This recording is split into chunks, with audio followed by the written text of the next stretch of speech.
Hello, welcome back. ഇന്ന് ഞാൻ വന്നിരിക്കുന്നത് ചിക്കൻ സ്ട്രിപ്സിൻ്റെ റെസിപ്പി ആയിട്ടാണ്. ഈ ലോക്ക്ഡൗൺ ടൈമിൽ ആർക്കും പുറത്ത് പോയി ഇതൊന്നും വാങ്ങിച്ച് കഴിക്കാൻ പറ്റത്തില്ല. അപ്പോൾ അതെങ്ങനെയാണ് വീട്ടിലുണ്ടാക്കുന്നതെന്ന് നമുക്ക് നോക്കാം. ഷോപ്പിൽ നിന്ന് വാങ്ങുന്ന ചിക്കൻ സ്ട്രിപ്സ് ആയിട്ടൊന്നും ഇത് കമ്പയർ ചെയ്തില്ല കേട്ടോ. ഇത് എൻ്റെ സ്റ്റൈലിൽ ചിക്കൻ സ്ട്രിപ്സിൻ്റെ റെസിപ്പിയാണ്. അപ്പോൾ എല്ലാവരും വീഡിയോ ഒന്ന് കണ്ടു നോക്കൂ. ഫസ്റ്റ് സ്റ്റെപ്പ് നോക്കാം. അതിനായിട്ട് 1 കപ്പ് ബട്ടർ മിൽക്ക് എടുത്തിട്ടുണ്ട്. അതിലേക്ക് ആവശ്യത്തിന് ഉപ്പുകൂടെ ആഡ് ചെയ്ത് കൊടുക്കാം. നെക്സ്റ്റ് ഇതിലേക്ക് 1 ടീസ്പൂൺ മുളക് പൊടി ആഡ് ചെയ്ത് കൊടുക്കാം.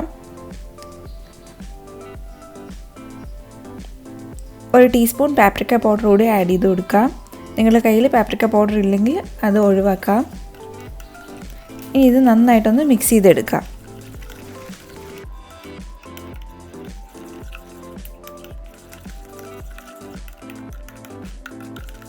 ഇതിലേക്ക് ചിക്കൻ ആഡ് ചെയ്ത് കൊടുക്കാം. ഞാനൊരു 700 ഗ്രാം ചിക്കൻ എടുത്തിട്ടുണ്ട്. ഒരുപാട് കട്ടിയില്ലാതെ നീളത്തിലാണ് ഈ ചിക്കൻ കട്ട് ചെയ്തിരിക്കുന്നത്.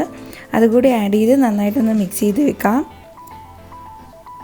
ഏകദേശം 1 മണിക്കൂർ ഇത് റെസ്റ്റ് ചെയ്യാൻ വെക്കണം. മിനിമം 30 മിനിറ്റെങ്കിലും വെക്കണം. എന്നാലും ചിക്കനൊക്കെ നല്ല സോഫ്റ്റായി കിട്ടത്തുള്ളൂ. ഈ സ്റ്റെപ്പ് ആരും ഒഴിവാക്കരുത്.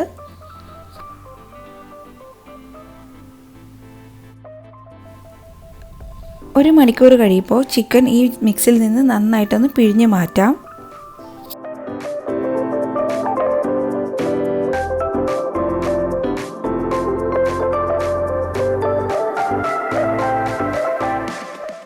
ഇനി ഒരു ബൗൾ എടുക്കാം. അതിലേക്ക് 1 table spoon chilli powder, 1/2 table spoon paprika powder, 1 table spoon pepper powder. നിങ്ങളുടെ കയ്യിൽ വൈറ്റ് പെപ്പർ ഉണ്ടെങ്കിൽ അത് യൂസ് ചെയ്യാം. ഇതിലേക്ക് ആവശ്യത്തിന് ഉപ്പിട്ട് കൊടുക്കാം. നെക്സ്റ്റ് ഇതിലേക്ക് 1 table spoon soya sauce add ചെയ്യാം.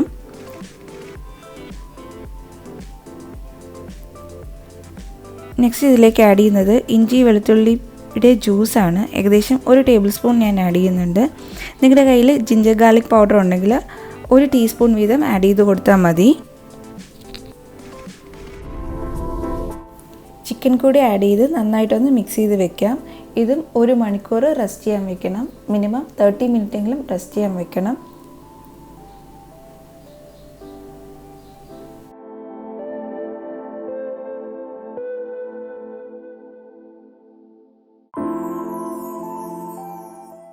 നെക്സ്റ്റ് സ്റ്റെപ്പ് ചിക്കൻ ഒരു കോട്ടിംഗ് ആണ്. അതാണ് 3rd സ്റ്റെപ്പ്. അതിനായിട്ട് 1 കപ്പ് മൈദ എടുക്കാം. അതിലേക്ക് 1/2 കപ്പ് കോൺഫ്ലവർ ആഡ് ചെയ്ത് കൊടുക്കാം. വീഡിയോയിൽ കുറച്ച് കൂടുതൽ കാണിക്കുന്നുണ്ട്. നിങ്ങൾ എടുക്കുമ്പോൾ 1 കപ്പ് മൈദയ്ക്ക് 1/2 കപ്പ് കോൺഫ്ലവർ എടുത്താൽ മതി. ഇനി ഇതിലേക്ക് 1/2 ടേബിൾ സ്പൂൺ ഒറിഗാനോ ആഡ് ചെയ്ത് കൊടുക്കാം. നിങ്ങളുടെ കയ്യിൽ ജിഞ്ചർ ഗാർലിക് പൗഡർ ഉണ്ടെങ്കിൽ അതും 1/2 ടീസ്പൂൺ വീതം ആഡ് ചെയ്ത് കൊടുക്കാം. ഇനി ഇതിലേക്ക് 1/2 ടേബിൾ സ്പൂൺ മുളക് പൊടി ആഡ് ചെയ്ത് കൊടുക്കാം. 1/2 ടേബിൾ സ്പൂൺ പാപ്രിക്ക പൗഡർ, ആവശ്യത്തിന് ഉപ്പ് കൂടി ഇട്ട് നന്നായിട്ടൊന്ന് മിക്സ് ചെയ്തെടുക്കാം.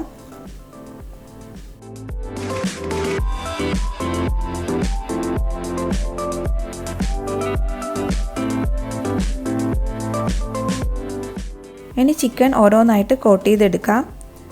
ഓരോ ചിക്കൻ പീസ് എടുക്കുക, മാവിലേക്ക് വെക്കുക, നന്നായിട്ട് കോട്ട് ചെയ്തെടുക്കുക. ഇതുപോലെ എല്ലാ ചിക്കൻ പീസസും ഇങ്ങനെ കോട്ട് ചെയ്തെടുക്കുക.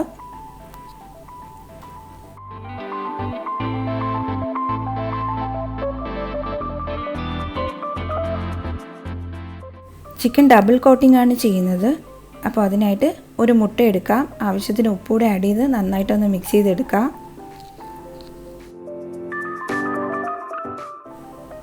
ചിക്കൻ ഒന്നുകൂടെ കോട്ട് ചെയ്തെടുക്കാം. അതിനായിട്ട് ചിക്കൻ എടുക്കുക, അത് മുട്ടയിലേക്ക് ഒന്ന് ഡിപ്പ് ചെയ്യുക. ഇനി മാവിലിട്ട് നന്നായിട്ട് കോട്ട് ചെയ്തെടുക്കാം. നന്നായിട്ട് കോട്ട് ചെയ്യണം. അതിനുശേഷം എക്സ്ട്രാ ഉള്ളതൊന്ന് കുടഞ്ഞു കളയാം. ഇങ്ങനെ കുടഞ്ഞു കളഞ്ഞാൽ നല്ല ക്രിസ്പി ആയിട്ട് കിട്ടത്തുള്ളൂ. ഷോപ്പിൽ നിന്ന് വാങ്ങുന്നത് പോലെ നല്ല ക്രിസ്പി ആയിട്ട് കിട്ടണമെങ്കിൽ ഇങ്ങനെ ഒന്ന് കുടഞ്ഞു കളയണം. ഇതുപോലെ ബാക്കിയുള്ള എല്ലാ ചിക്കനും ചെയ്തെടുക്കാം.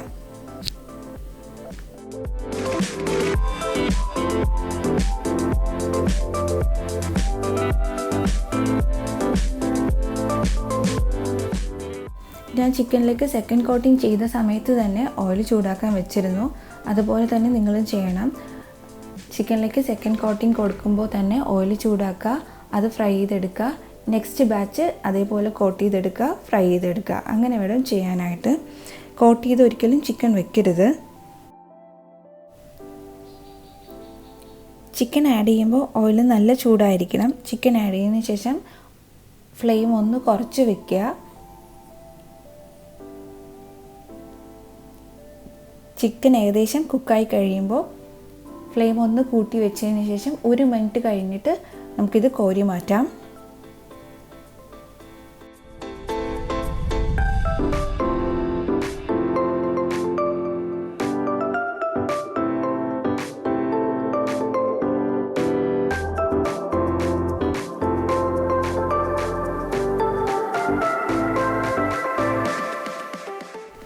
ചിക്കൻ സ്ട്രിപ്സ് ഇവിടെ റെഡി ആയിട്ടുണ്ട്. ഇനി ഇത് കോരി മാറ്റാം.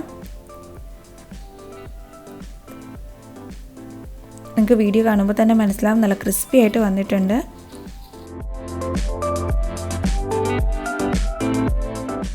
ചിക്കൻ്റെ കൂടെ കഴിക്കാൻ ഒരു ഡിപ്പ് കൂടെ റെഡിയാക്കി എടുക്കാം. ഇത് ഹോം മെയ്ഡ് മയണൈസ് ആണ്. ഇതിൻ്റെ റെസിപ്പി ഞാൻ ഇന്നലെ പോസ്റ്റ് ചെയ്തിരുന്നു, കാണാത്തവർ പോയി കാണുക. അതിലേക്ക് 2 ടേബിൾ സ്പൂൺ ചില്ലി സോസാണ് ഞാൻ ആഡ് ചെയ്യുന്നത്.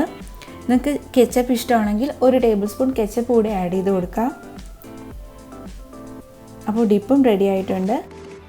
കോൾസ്ലോ ആർക്കെങ്കിലും കഴിക്കാൻ ആഗ്രഹമുണ്ടെങ്കിൽ അതിൻ്റെ വീഡിയോ ഞാൻ പോസ്റ്റ് ചെയ്തിട്ടുണ്ട്. അതിൻ്റെ ലിങ്ക് ഞാൻ ഡിസ്ക്രിപ്ഷനിലോ എൻഡ് സ്ക്രീനിലോ കൊടുക്കാം. അതും പോയി കാണുക. അപ്പോൾ വീഡിയോ എല്ലാവർക്കും ഇഷ്ടമായെന്ന് കരുതുന്നു. എല്ലാവരും ഈ റെസിപ്പി ട്രൈ ചെയ്ത് നോക്കണം. അപ്പോൾ വീഡിയോ ഇഷ്ടമായാൽ ലൈക്ക് ചെയ്യണം, ഷെയർ ചെയ്യണം, കമൻറ്റ് ചെയ്യണം. പുതുതായി ആരെങ്കിലും കാണുന്നുണ്ടെങ്കിൽ സബ്സ്ക്രൈബ് ചെയ്യണം. സബ്സ്ക്രൈബ് ചെയ്യാതെ ആരെങ്കിലും വീഡിയോ കാണുന്നുണ്ടെങ്കിൽ പ്ലീസ് ഒന്ന് സബ്സ്ക്രൈബ് ചെയ്തേക്കണേ. അപ്പോൾ നെക്സ്റ്റ് വീഡിയോയിൽ വീണ്ടും കാണാം. Thanks for watching. ബൈ.